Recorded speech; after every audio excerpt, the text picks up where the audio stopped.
E aí, pessoal, tudo bom com vocês? Espero que esteja tudo certo, como sempre. E, bom, pessoal, hoje eu queria contar uma história para vocês sobre uma teoria descobrida por Kurt Gödel que dirá pra gente que existem buracos na matemática e que nenhuma teoria, respeitando as hipóteses que ele colocou, pode se provar por ela mesma. E se ela conseguir se provar, ela automaticamente se torna inconsistente. Nossa, pessoal, isso é muito interessante, né? Uma teoria que mostra que vão existir buracos que não podem ser tampados pela própria teoria. Bom, parece um pouco complexo quando eu tô falando assim, mas não é tão complexo assim. Vem comigo que eu vou te explicar nessa historinha, tá certo? Bom, tudo começa com um cara chamado Bolzano, tá certo? Um matemático. Ele começou a estudar uns dos elementos que futuramente iriam compor a área da matemática mais elementar, segundo alguns matemáticos, certo? Que são os conjuntos. E a teoria seria a teoria dos conjuntos, tá certo? Esses conjuntos, pessoal, eles agrupam, são, né, grupos de números que seguem alguma propriedade que eu coloquei. Por exemplo, o conjunto dos números naturais. 1, 2, 3, 4, que a gente consegue contar, tá certo? E o conjunto dos números primos, que, né, são 1, 2, 3, 5, 7, por aí vai. Esses grupos e agrupar esses números mostraram pra gente que a gente podia fazer várias brincadeiras com eles e aplicar vários métodos com eles, porque todos os números lá dentro respondiam à mesma propriedade que você agrupou. Então por isso que ele é um dos teoremas mais básicos. Ao invés de você tratar número por número da maneira que você quer, agrupa todos eles, todos os números que contenham a propriedade que você escolheu e trabalhe com eles, tá certo? Uau, parece um teorema incrível. Por que Bolzano desistiu dele, gente? Porque ele encontrou um problema, e alguns matemáticos são assim mesmo. Eles encontram um problema e viram e falam: ah, na boa, esse daqui eu não tô muito afim de resolver não, porque parece um negócio bem cabeludo. E foi quando ele esbarrou em tamanhos de conjuntos, tá certo, pessoal? Porque, por exemplo, o tamanho do conjunto de números naturais, ele é muito grande, tipo, muito, muito grande mesmo. 1, 2, 3, 4, 5, até quando a gente consegue contar? Bom, mais precisamente o tamanho desse conjunto é infinito, tá certo? Infinito. O tamanho desse conjunto é infinito. Só que ele, consequentemente, descobriu que o tamanho do conjunto de todos os números pares era infinito também. Infinito? Sim, tem infinitos números pares. Mas qual o tamanho desse infinito? A gente tem tamanhos diferentes de infinito. Qual infinito é maior? Bom, ele chegou à conclusão de que os dois seriam do mesmo tamanho, porque a correspondência entre eles seria de 1 para 1. Ou seja, o conjunto de todos os números pares, como por exemplo 2, 4, 6, 8, eles conseguem se linkar 1 para 1 com os números naturais. Basta eu multiplicar cada número natural por 2 e eu chego no conjunto de números pares. Ele virou e falou assim: putz, gente, Gauss já tinha dito, não mexa com o infinito. Não mexa com o infinito. Quando você chegar em alguma coisa que dá infinito, pode confiar em mim que o assunto que você tá lidando, ele é bem cabeludo, tá certo? E assim, Bolzano não era estúpido para ignorar uma ordem direta de Gauss, tá certo? Mas até que na nossa história, um pouco mais pra frente, a gente chega num cara que desafiou Gauss. E ele falou: vou brincar com o infinito. O nome dele era George Cantor e ele conseguiu se desvencilhar disso, né, dessa parte de tamanhos de infinitos e tudo mais, propondo enumerabilidade e não enumerabilidade. Ou seja, a gente consegue contar quantos elementos tem, ou a gente não consegue contar. E aí a gente gerou dois tipos de infinitos, infinitos contáveis e infinitos não contáveis. Os infinitos não contáveis, a gente não tinha que se preocupar com essa noção de tamanho, porque eles logo não são contáveis, não são enumeráveis. Por exemplo, o conjunto dos números reais. O conjunto dos números reais, se eu pegar um espaço minúsculo, eu ainda consigo colocar infinitos números aqui dentro. E aí, se eu pegar mais um espacinho bem pequenininho, eu ainda consigo colocar infinitos números lá dentro. Então, isso não é enumerável. O conjunto dos números reais, para quem não sabe, é o conjunto dos números todos os números que nós podemos usar algum dia aqui no nosso planeta, tá certo? Bom, pessoal, tendo visto esse ponto da história, introduzindo o conceito de conjuntos, a gente pode prosseguir, tá certo? Um rapaz muito bom, que vocês podem estar vendo aqui na imagem, que era fã de chapéus, o David Hilbert, ele se propôs a provar e criar um sistema lógico conciso que demonstrasse a matemática. Tá certo, pessoal? Que demonstrasse a aritmética, na verdade.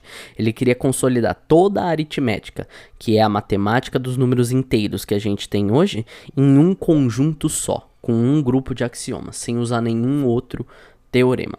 Tá certo, pessoal? Isso foi uma tarefa muito difícil. Hilbert era um matemático incrível e foi ele que propôs os 23 problemas mais importantes da matemática. Esses problemas depois ficaram conhecidos como a lista de Hilbert. E não são os mesmos problemas do milênio que, igual eu fiz o vídeo que deve estar aparecendo em algum lugar aqui, do P igual a NP, esses são os problemas do milênio. E fica aí a curiosidade, o único problema que está nas duas listas são a hipótese de Riemann. Se você quiser que eu faça um vídeo, deixa aí nos comentários, tá certo? Então, voltando, pessoal, o Hilbert gostaria de fazer essa teoria concisa que iria unificar toda a aritmética, tá certo? Porém, este rapaz sofreu um baque quando um jovem matemático inglês chamado Bertrand Russell, ele descobriu o seguinte problema na teoria de conjuntos, tá certo? Um conjunto que contenha todos os conjuntos, certo? Um conjunto que dentro dele tenha todos os conjuntos que existam no mundo.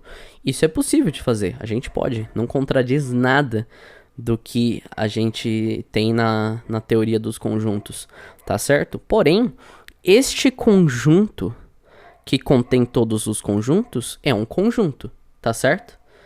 Então, este conjunto está dentro dele mesmo? Este conjunto contém ele mesmo? Bom, isso quebrou a maioria das pessoas, tá bom, pessoal? Isso pode não parecer muita coisa, virar e falar, nossa, mas por que travou tudo isso só por causa disso? Porque quando você chega em um paradoxo desse tipo, igual o Russell percebeu, muito provavelmente tem alguma coisa bem errada no seu âmago, no seu núcleo mais básico da sua teoria, tem alguma coisa que você explicou errado, está gramaticalmente incorreta, os axiomas não estão bem definidos, e por isso que está dando esse problema que veio futuramente a ser conhecido como paradoxo de Russell, ou paradoxo da autorreferência, ou paradoxo do barbeiro, se vocês já ouviram falar, ou como Eubulides já tinha mostrado há muitos anos antes de Cristo, ele mostrou que a frase "eu estou mentindo para você", o paradoxo do mentiroso, ele estava se aplicando agora a conjuntos. Para quem não entendeu o paradoxo presente aqui, eu estou mentindo para você. Se essa frase for verdade, significa que eu estou mentindo para você. Só que se eu estiver mentindo para você, essa frase não é verdade. Então, se a frase é verdade, eu estou mentindo. E se eu estou mentindo, a frase é verdade. Esse é o paradoxo da autorreferência. Esse conjunto que contém os próprios conjuntos deu um baque porque ele propôs e os números que não pertencem a conjunto nenhum. E eu fizer um conjunto dos grupos, dos números que não pertencem a conjunto nenhum. Eles viram um conjunto. E aí entra nesse ciclone de autorreferência, porque você nunca consegue sair daí. Tá certo, pessoal? E isso quebrou um pouco o que Hilbert queria fazer. Como?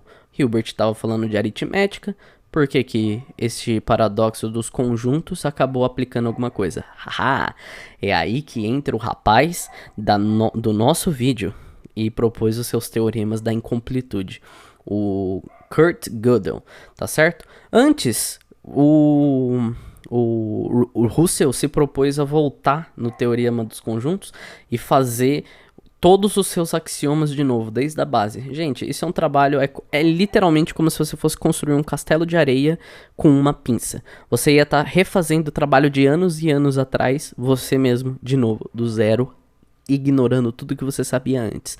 E depois que o Russell gastou 78 páginas, se eu não me engano, foi alguma coisa assim, dezenas e dezenas de páginas, para provar que 1 mais 1 é igual a 2, bom, Russell desistiu desse trabalho e publicou seu livro incompleto. Porém, esse livro serviu de base para esse rapaz que a gente estava falando, e ele propôs um teorema maravilhoso, pessoal. Foram 2 teoremas, conhecido como os teoremas da incompletude, mas foram 2 teoremas que eles mostraram que nenhuma área que cuide dos números inteiros, vulgo aritmética, que o Hilbert queria consolidar, pode se autoprovar com seus próprios axiomas, tá certo? Essa é a ideia geral dos 2 teoremas. Nenhuma área pode se provar utilizando-se dos próprios axiomas. Eu não posso provar, na aritmética, 1 mais 1 é igual a 2. E isso é um axioma. E eu não posso provar que 1 mais 1 é igual a 2 utilizando-se da própria matemática. E esse foi o primeiro teorema. E o segundo teorema mostra que se uma área consegue se provar utilizando os próprios axiomas, ela automaticamente se torna incompleta. É um conceito muito mais avançado, que eu não consigo trazer com muitos detalhes aqui, é só uma curiosidade para vocês saberem, mas isso mostra que eu posso provar que 1 mais 1, que é uma coisa da aritmética, que dá 2, com a teoria dos conjuntos, uma vai complementar a outra, e essas complementações montam uma grande grade de teoremas que um complementam o outro para se provar. Então a aritmética se utiliza da teoria dos conjuntos para se provar. A teoria dos conjuntos foi por isso que ela pode ser proposta como as mais básicas.